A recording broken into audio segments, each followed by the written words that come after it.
जो जानहु जग जीवना, जो जानहु सो जीव।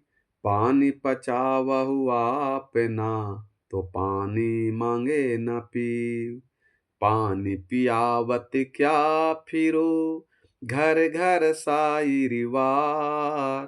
त्रिसावंत जो होएगा, पीवेगा झक मार।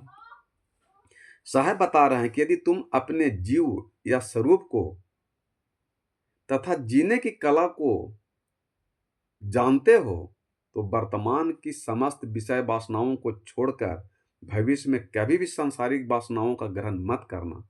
उपदेश देने का कोई लाभ ही नहीं होगा कि अगर गुरु शरण में गए, गुरु से दीक्षा लिए और उनके उपदेश पर नहीं चलेगा, विषय वासना नहीं छोड़िएगा, तो कोई फायदा नहीं होगा। क्योंकि सभी अहंकारी जीव ज्ञान के सागर हैं। अर्थात स्वयं को ही ज्ञानी समझते हैं। तथा सत्यो उपदेश का प्यासा यदि कोई होता है, तो वह स्वयं आ जाएगा और उपदेश ग्रहण करने के लिए आतुर बना रहेगा।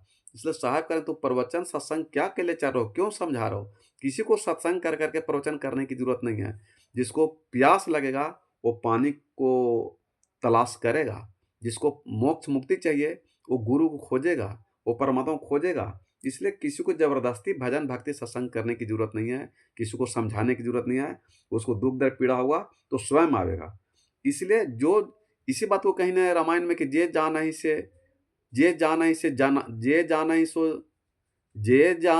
से देहि जनाई, अब जानत तुम ही हो जाई।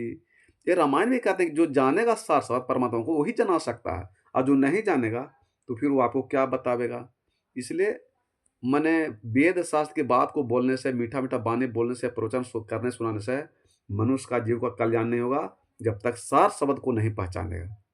सार शब्द को आत्मा के द्वारा नहीं पहचानेगा, परखेगा, तो कभी उसको मोक्ष मुक्ति मिलने वाला नहीं है।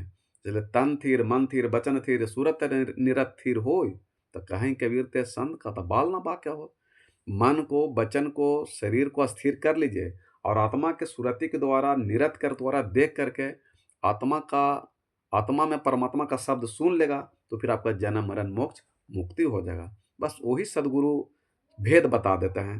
फिर आपका जन्म मरण खत्म हो जाएगा, फिर आप 84 की धारा में नहीं जाएगा, फिर आप परमात्मा के देश में चले जाएगा, फिर आपका जन्म मरण से मोक्ष मुक्ति हो जाएगा।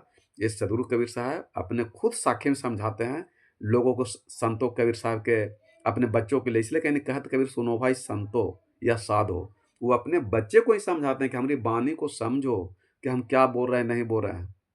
सार शब्द है, और सार शब्द को तुम नहीं पहचाने वो, तो तुम्हारा कभी जन्म मरण मोक्ष मुक्ति नहीं हो सकता है। जब तक आत्मा परमात्मा के देश में नहीं जाएगा, तो उसको तो वहाँ तो फिर काल पकड़ लेगा ना। और जैसे आत्मा परमात्मा के पास चला जाएगा, देख लेगा, तो फिर वहाँ काल पकड़ नहीं सकता है। फिर वहाँ पर आपको छठा सिर खत्म हो जाएगा, फिर जन्म मरण मोक्ष मुक्ति हो जाएगा, फिर 84 की धारा में आप नहीं जाइएगा। इसलिए सार शब्द को परखिए कि सार शब्द को जब तक नहीं जानिएगा, तब तक काल आपको पकड़ते रहेगा, आत्मा को, और 84 में घुमाते रहेगा।